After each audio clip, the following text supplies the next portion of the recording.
It's Monday, March 16th. Welcome to Scouting the League and welcome back to our Monday Scouting Trait Series.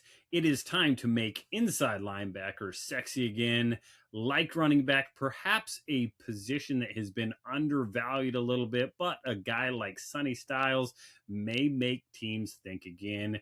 Really comes down to this guy being an answer for a lot of questions that an offense can throw at you. But we will talk all about the the linebacker position as a whole, what it does, how you think about it here on our Scouting Trait Series. Before we jump in, though, make sure you head over, like, subscribe, share wherever you are listening and watching. Hit those subscribe buttons. That is the big one that helps us out, whether it's on YouTube, whether it's on Apple Podcasts, Spotify, wherever it's at. That's the one that's going to really help us out. And then share this with a friend. Again, if you love ball, you're listening, you're tuning in, let somebody else know about this podcast as well. Send them over to my website, rsafootball.com. They can read all about me, my background history, everything I do in the football world.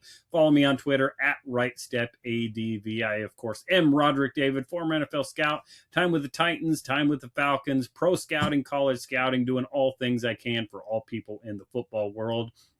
Doing things for scouts and aspiring scouts as well over at thescoutingcommunity.com. Just send an email out to all of you NFL scouts. Make sure you check that one out. Again, things I am doing to help those in the industry and want to be into the industry. Again, a spot where we can get together, make the industry better. Make sure you check out our partners over at bluemaca.com as well. Use code SCOUTING20 at checkout to get the best insoles that money can buy.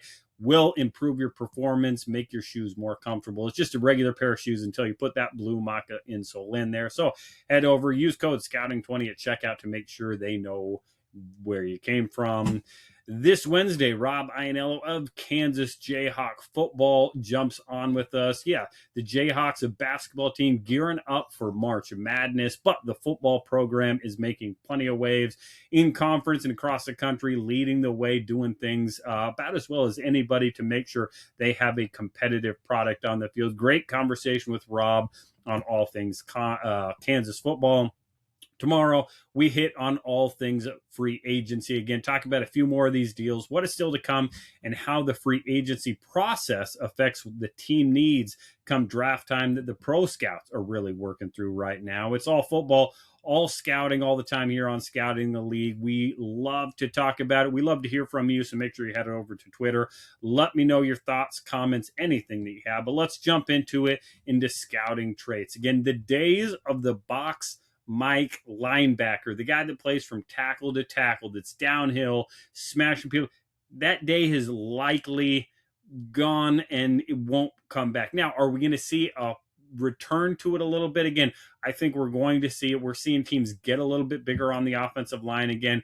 Running back is getting a little bigger. There is a time and a place for that guy that plays rundowns, plays in the box. But again, that player has been pushed down the board some. But again, guys that can play from sideline to sideline, have range, speed, coverage ability, all the guys that are going to be coming top rounds of the draft this year. Those are the guys that teams want that universally fit. Now, there's always going to be the differences between guys like Nick Bolton in Kansas City, again, a little bit undersized, not quite the length. A guy like Quay Walker, who got paid in free agency, long, linear, athletic, can run sideline to sideline, different ways to do things. But again, we're going to be talking about those. The length, the speed certainly show up. And again, the difference in what you're going to be required to do in an odd front 3-4 defense is an even front 4-3 defense. Again, it's going to be a little bit differently. We'll talk about those with some of these pre-snap trades. We're going to go ahead and throw on some Sonny Styles film because, again, who doesn't love watching some Sonny Styles film while we're talking through linebackers here? So as we get into it, we're going to talk linebackers. So again, always, just like for so many positions on the football field, it always starts with what you are doing pre-snap. Oh, there we go. There's my major factors sheet. There we go. There's some film for you. Again, always comes down to what you're doing pre-snap. Again, the leader, the mic, the green dot guy that's going to get everybody lined up. It's about that anticipation, the awareness, being the signal caller on defense. The guys like Nick Bolton, who I just mentioned, again, they are excellent level pre-snap. They are guys that are going to see things pre-snap and get to the ball, get to the spot, get to the block, get to the gap faster than anybody else can get there to block you, to get things done. Again, having high pre-snap football intelligence, anticipation, awareness, all these things are going to allow you to stay on the field and play faster and play quicker and more productive than a lot of players on the field. Again, pre-snap is a lot of it for these guys. Again, you want a guy that can be a green dot, 3 downs, stay on the field. You don't have to worry about anything. They can run the defense from that spot. Again, after that, again, run defense, pass defense. You're going to break it down for these two things. And again, run defense maybe has gotten pushed down a little bit. Pass defense pushed up a little bit, as we see, again, maybe 50 to 60, 70% pass game in the NFL, nickel defense in the NFL, where that pass defense is going to be key. But again, run defense is always going to be big. We'll start with that one. Again, we talk about that pre-snap reaction time. How quickly do you read your keys? Do you see what is happening blocking scheme wise? Do you see the big picture? Can you read your triangle?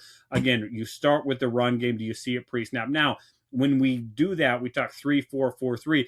3-4 guys, you're going to be largely protected. So it's going to be about getting to the ball, not playing blocks, but just being productive and getting the ball carrier down. For a 4-3 defense, you're going to have to work downhill. You're going to have to stack blocks. You're going to have to play with extension. You're going to have to shed that guy to the correct side to then make a play on the ball carrier. Again, you talk about your 3-4 linebackers, highly productive, a lot of tackles, playing clean a lot of times. You can have slightly more undersized guys. Not as much length is going to be required for 3-4 inside linebackers because, again, you're going to be protected by 2 gap, space eaters, guys holding 2 blocks. Again, a lot of free run. For 4-3, again, really that will linebacker, that's going to be your player that's going to play more free. Your Mike, your Sam, your traditional inside linebackers, you're going to have to stack guys. You're going to have to play. You're going to have to get downhill. In run defense, you always want to find out what kind of range do we have. Is this guy a box guy? Is he a sideline to sideline guy? Do you take good angles? Can you shoot gaps? Can you play backside? Can you play from the back door? Do you take good angles? Do you overrun the ball? And then, of course, you have to be able to finish in space. We're going to talk about tackling for linebackers. Tackling is absolutely its own category to make sure you do it right. As you go from run defense now to pass defense, again, you're talking about 2 different things. Is this guy going to be an add to the rush type of guy, or is this guy going to be a coverage guy?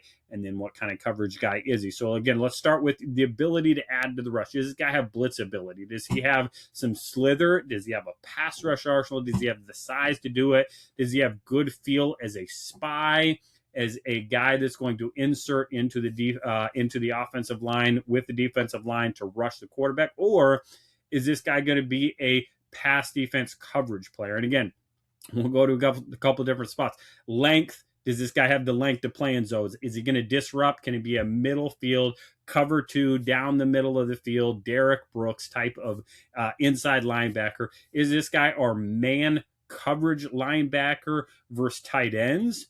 Or is this our man coverage linebacker versus our running backs? Again, you think about the different styles. I'll talk about some of them.